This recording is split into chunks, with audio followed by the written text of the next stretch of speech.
Welcome back. So it's time to look holistically at the Nigerian economy. But of course, you know we cannot do that without also examining what's happening in Iran and the Middle East, of course, against the backdrop of the U.S., Israel and Iran conflict.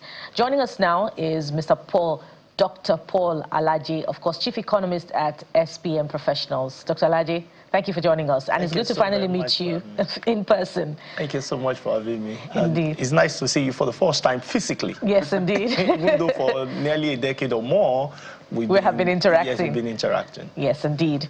So let's get right into it. We heard over the weekend quite a number of things coming through from the Middle East. Israel said it had killed the Iran revolutionary chief in charge of the blockade of the Strait of Hormuz. Iran didn't confirm that. We now hear President Trump also say that, Iran has accepted much of the 15-point peace plan.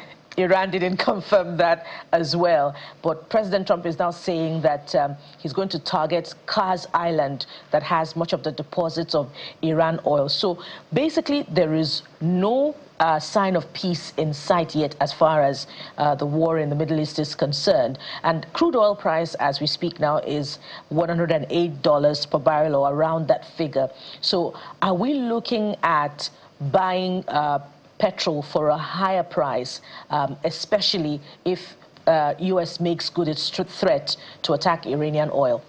Thank you so very much for having me. What we know is that America has mentioned that it's making effort to see how they can start discussing with Iranian leaders. And we have also seen just before the weekend that Palestinian government is also looking at how to resolve the issue. Pakistani leader, rather, is looking at how to resolve the issue or to intervene between America, Israel on one side and Iran on the second side.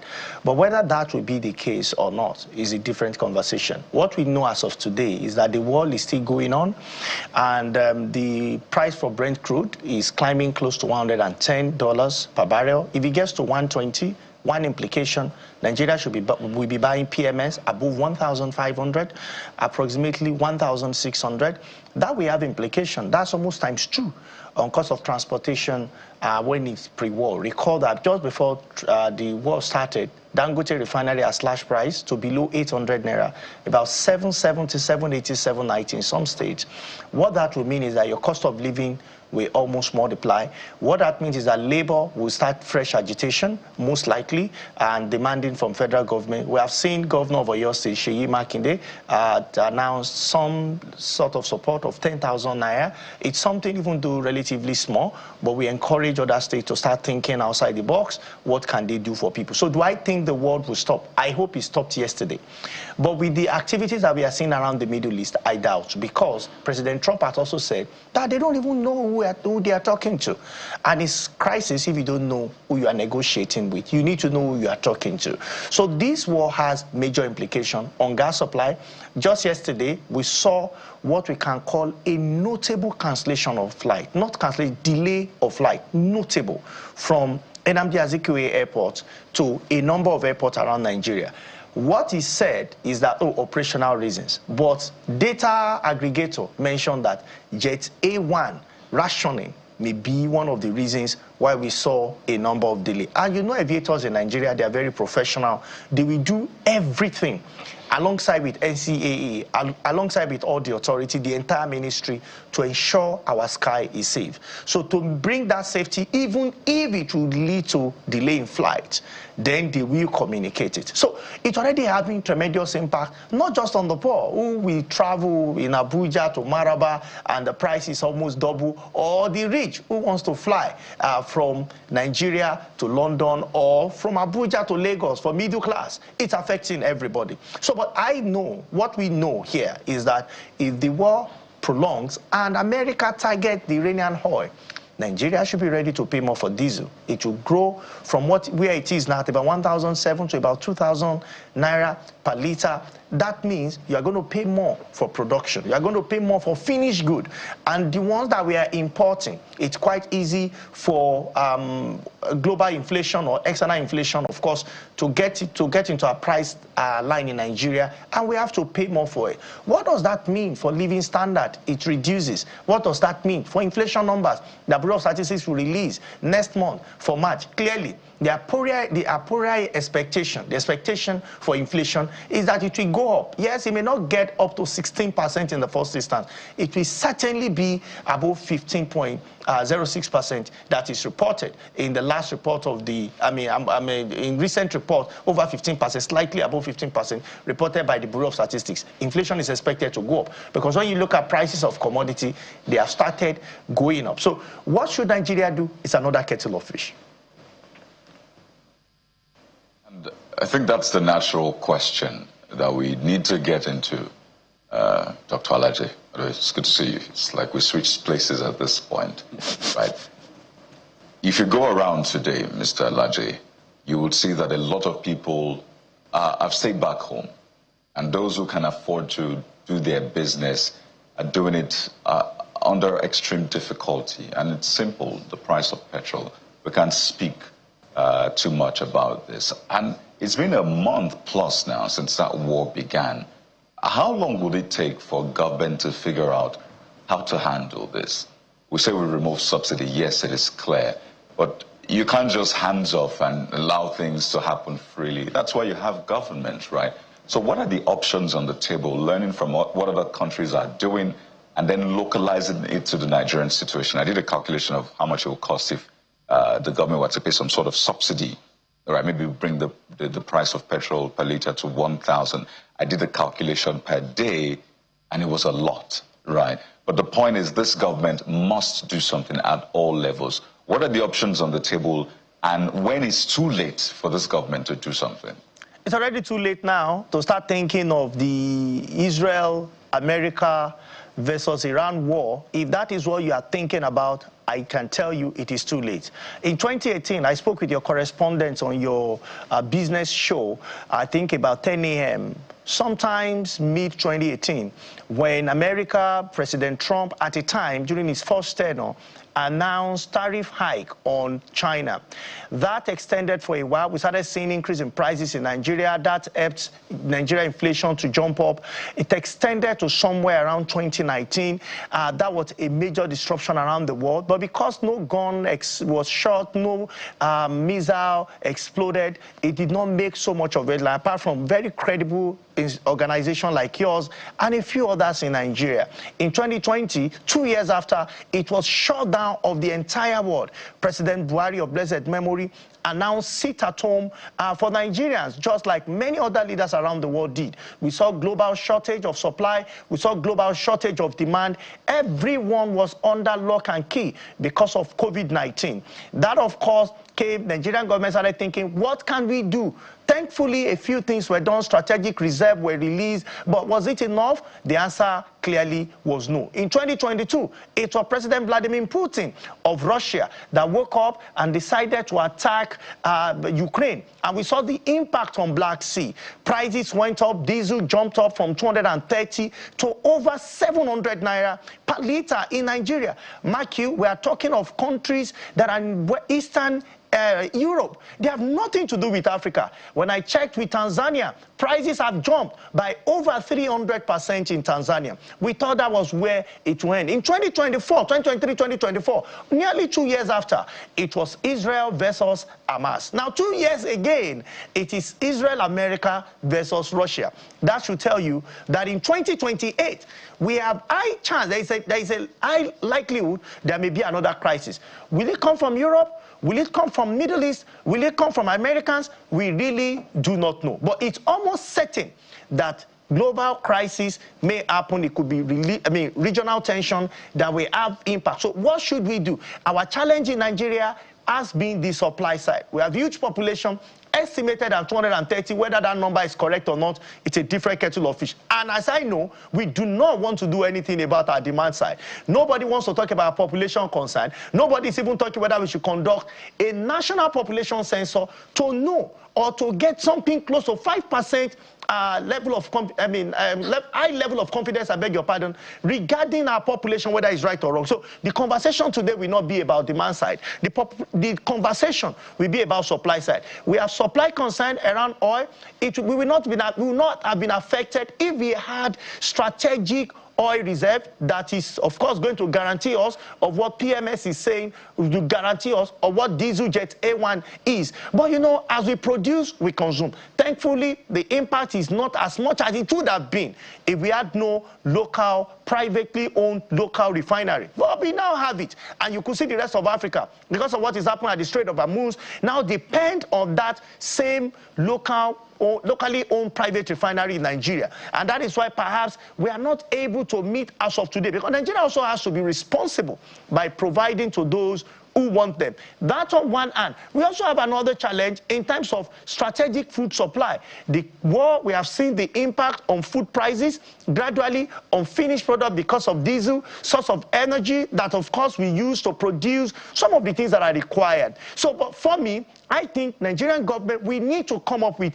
reforms, not just on subsidy removal, not just on, what do we call it now, on the unification of the Naira. Those have been done, and not just on tax reform. We now need reforms on industrial output to target major improvement in output. We need major reform on energy, that's electricity supply, and of course, major reform on agriculture. And if I can anchor it, major reform on railway, voting more money and connecting them to farms to urban centers or city centers where some consumption take place, and even to industrial area. I can tell you that we also need reforms around the oil and gas sector. Reform should not be limited to a few areas or a few sectors. If we are running a reformist system or a reformist government, we need to now take it to areas where people will feel the direct impact of all of these reforms in our lives, in our economy, so that, of course, Nigeria will not have the negative impact or negative externalities as we have seen is happening to us today. You know, Dr. Alaje, what is going on in the world has presented us with a case study. Because sometimes I wonder, when the president removed subsidy, what he had as a plan in a deregulated sector. So just to confirm to you that it is difficult to say when this war will end, because the Strait of Hormuz is blocked, and the Gulf of Aden, where you have the Bab al-Mandani, where you have the Houthi rebels, they want to block that into the Red Sea that takes you to the Suez Canal. So vessels or cargoes from Asia cannot pass through that strait. They have to pass through the Cape of Good, that's the South African side, I've forgotten what it's called now. Cape of Good Hope, all the way, maybe that's where we're going to have the Gulf of Guinea overlooking down to Europe. So you can see, and then America is planning to seize Kag Island, which is a major terminal. 90% of oil that is being transported out of Iran comes from that island. I gave that geographic explanation to even say that coming back home, we're not really gaining as much as we should, because in January, according to NUPRC, our total crude oil, not condensate, was 45 million barrels. In February, it was 36 million barrels, which is like 20% less. And that's why we have 1.4 in January, 1.3 in February. That's about 7% less if you look at all the numbers. So we're not making as much money as we should. The Bonga field, Bonga South that is going to be developed, Southwest that is going to be developed, is still in 2027, because the North, for instance, is just a subsea tieback. So on that end, in terms of production capacity, to also make that FX anywhere, not making as much. So I would like you to speak to that. On the part of the consumers like you and I, this government, I dare to say, is not active or acting. It feels like, my colleague has said, they're just like, it's a deregulated sector. Hello, guys. When it was 770, you were enjoying it. So even if it gets to 2,000, deal with it. Is that how a government should respond in a society of a developing economy where our legacy issues are not sorted? And what are the options available to them to be able to at least reduce the price of this thing for the common man? Because for them, even if it goes to 10,000, they will complain, but they will buy it. Yeah, so I said something that went viral online. I think I'd granted an interview sometimes in 2023 that if the price of PMS goes to 2,000, it's not a normal good. You will still use it. You will still consume it because you have no option. For that small, I pass my neighbor generator to run so that you can earn the living for the day as the owner of a barbing salon or as an hairstylist. You need to buy that I pass my neighbor and put PMS on it. Why? Because I don't know if we are currently running on electricity or we are running on generator. We are switching anytime it comes anywhere below face. Let's just get it done and let's have some level of electricity. Now here is the point. We cannot make gain when we are doing less than 2 million barrels a day on the average. What that means, we should be doing a minimum of 60 million barrels a day. So we are doing 35, 36, we are doing 40, we are operating largely below. Well, if we are able to meet it, we need to know the benefits. One, our reserve will jump up sporadically. So no matter the pressure that comes on Naira, central bank as a bank that has shown that I want this currency to be stable, not to fluctuate, we come and of course respond. But there is little to what central bank will do if you are not earning that hard currency enough. And this now shifts attention away from monetary authority to fiscal authority to ensure that much of those earnings take place. Recall, it is not the entire even the 36 million barrels revenue that comes to Nigeria. No, it is a portion, part of that money that Nigerian government earn. Why? Because some of the company that is helping us to extract the crude, we don't own them too. We have also forward promised some of the crude to some to some organizations that we borrowed from. So it's not entirely that if we make all of those, we're going to make the revenue. So for me, we need to do everything to improve supply because like I mentioned earlier, our key problem here is the supply side. And we don't deal with it, I tell you, production will be affected, unemployment will increase, inflation will be high, poverty level would increase beyond 140 million that was reported in recent times. So all of those will happen. So for me, I think we need to do something about it. Now to the second part and the consumer part that it appears as though government is not doing so much. I challenge federal and the state government to quickly come up with programs to support people. Now on one side, on the second side, we need to look at what can enhance people's productivity because whether you like it or not, in the last 8 years, we have been dealing with one negative externalities or the other. Like I mentioned, America, China, now to America, Israel versus Iran. It's been one externality, negative externality or the other on African continents, especially because I actually did a paper on this. On African continent, essentially, and Nigeria is one of those developing nations within the African continent. What should government do? This is the real issue. What should government do? I give you a number of things that can be done. Let me pick example of the Nigerian railway system. Before now, we had narrow gauge that connects old wagon from one place to another. Does it mean that those narrow gauge lines are not working? To some extent, some of them are still working. I know that vandals might have attacked a few of the places, but some of them are still intact. So here is it. Why can't we as a nation know? We know that in the last 8 years, there have been disruptions that have affected cost of transportation. So instead of buying 20-seater buses or 30-seater buses or 40-seater buses, can we fix the wagon, realign the track, and ensure that states such as Ogun, Oyo, Ekiti, Ondo, Kwara, Niger, up to Katsina, up to Kano, up to Kogi, you know, on one side, the western belt of Nigeria, then go to the eastern belt. Can we increase that? What that we do, because railway also influence our development. Look at one of the state capital, for instance, Osogbo. Osogbo became state capital not because it was the most central, but because of the influence of railway. So why can't we vote more money? I don't know what railway is submitting to the National Assembly, but can we find a way to support? That is just on one side. You are going to see reduction in cost of transportation for people. This infrastructure is already there. Wagon is the problem. Can government now also start thinking, can we have private sector come partner with us to bring wagon while government maintain the line? It's simple. Government build the roads. Government don't own the buses. Most of the buses on the road, all they do was to build the road. We have Lagos Ibadan, rail track that is there, is he always engaged? The answer is no. But go to Germany, go to Poland. Nations have connected their lines. Almost every hour you see one train or the other moving.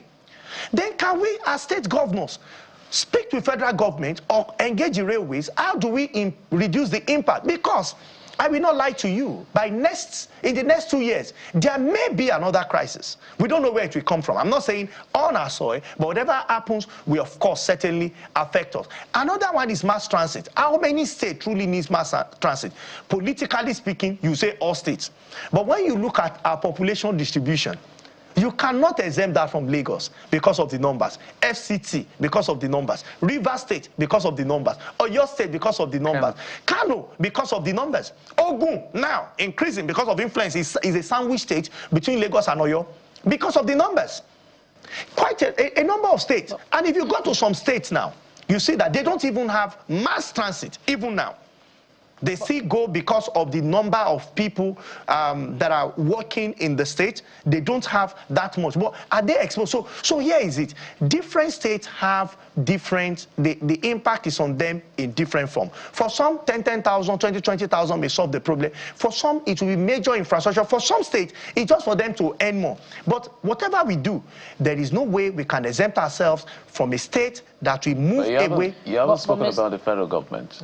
No, I will get to that's where I'm headed, Dr. Alaji. Some of the reforms that you are proposing, they look more long-term, you know, the rehabilitation and all of that. President Buhari administration, they talked about, if you remember, the first 2 years, President Buhari spoke about quick fixes. But before any reform can be carried out on the rails and they would yield results, it will take some time. But the impact of the war between US, Israel, and Iran is now. I said it's too late to plan. That was my opening remark. So if you are thinking of planning now, you are late. See, if the president is thinking... Can we begin to look at increased allocation?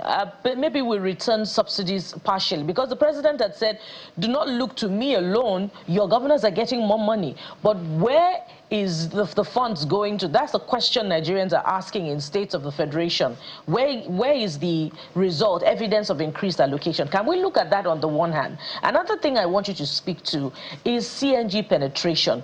Why have we not achieved, that would have served as a buffer, but why have we not achieved penetration in terms of infrastructure and the product itself over the last couple of years when this administration promised, you know, the high heavens in terms of delivery of CNG? Yeah, thank you so much. I think that there was maybe an envoy or so that tried to procure some CNG vehicles from Europe. And I can tell you that investigation reveals that we don't have sufficient CNG buses. You know why? Even abroad, not here. The reason is because even abroad, nations are trying to stop the production, the consumption of CNG because of its environmental concerns. In fact, some nations put it at 2030, and we can find that it's online. So how will a nation that have announced that by 2020 they are going to end the consumption of CNG still be producing it? And we don't produce the vehicle ourselves, except and unless federal government is looking to partner with Innocent and say some of your vehicle should not be CNG compliant. If that be the case, then Nigeria can consume it. But the CNG we spoke so much about in the last dispensation, I had my worry, and I voiced them out that please be careful, so that you don't deal with supply side issues. Nations are already, European nations are already having concerns about CNG consumption. But speaking to what federal government will do, where I want to anchor and state governor, your approach of, oh, should they not return some of the monies back to the people? I doubt if that will ever be the case. I doubt that state governors will sit and say, oh, we want you not to give us all the allocation. No, they will say, we'll spend the money on infrastructure. That's what they will say. But this is my approach to government. If you truly want the price to remain steady and stable, what we should do as a people is to partner with Dangote. What was the cost of crude to Dangote? Because Dangote still gets crude from us. What was the cost of crude to Dangote before the war? Can we maintain that as subsidy to Nigeria? And mention that for everybody that is buying from Dangote or Dangote refined oil or PMS, this should be the price. Clearly speaking, we can now deliberately reduce oil theft, which is a gap nobody wants to talk about. Can we deliberately use our forces, including local intelligence, to stop oil theft? Even if it's just for this period that people are going through more hardship. Then take all of those, give to Dangote. Refine it at the price you were paying before. It's much easier because we can control it. We know that what goes to you, this is the price should be sold. Then we can now use the instrument of government to deal with those that want to sell outside. And this is not going to be permanent. I don't see this will extend to 1 year. I don't. And even if it extends to 1 year, I don't see its potency extends to 1 year. Why? Because it's affecting the world power equally. It's going to, you are going to get into a season where Europe needs a lot of gas. You are going to get into a season where some of the countries that are, of course, powerful countries in the world, we also need those things. So straight of our moves, one way or the other, they're going to figure it out. But will that happen in the next 30 days? I'm not sure. But will it happen in less than a year? Certainly. Certainly, what America is going to agree with Iran or something. So, but what we should do is take the price back to 800 naira. And the only way I see for now that is practicable is to work with Dangote refinery. How do we make this work? And I think the way to make it work is Dangote will say, this is my cost of input. As of that time, the cost per liter of what's it called now, of Brent crude or Bonny Light, which is Nigeria crude, Bonny Light was about $85, $86 per barrel. So can you sell to me at that rate? So government, we know that we might not be making what we should make because you know Dangote pays in naira equivalent, then pay us in this equivalent, then ensure that all the registered filling station with you, all the major distributors are also selling at that rate. Nigeria will feel sigh of relief. The first person to consider are the working class, which of course includes the labor, which of course includes those in private sector. They will find options, and others can also partner and look for the way to do all of which is what some people call targeted subsidies. Yes. And you know, Jeffrey often talks about subsidizing production. Yes. And it's not a question of lack of capacity. There is capacity to do it. Dangote has increased the capacity. Nigeria is selling oil to other international partners at the current international price. So that's also a buffer. We must thank you very much. We hope someone is listening, by the way, such that we don't buy petrol for 1,500 naira per litre in the coming days. Dr. Paul Alaje is the chief economist at SPM Professionals. Thank you so much for coming on the program. Thank you so very much for having me. We'll take a moment now. When we return, it will be time to talk politics. Stay with us. We'll be right back.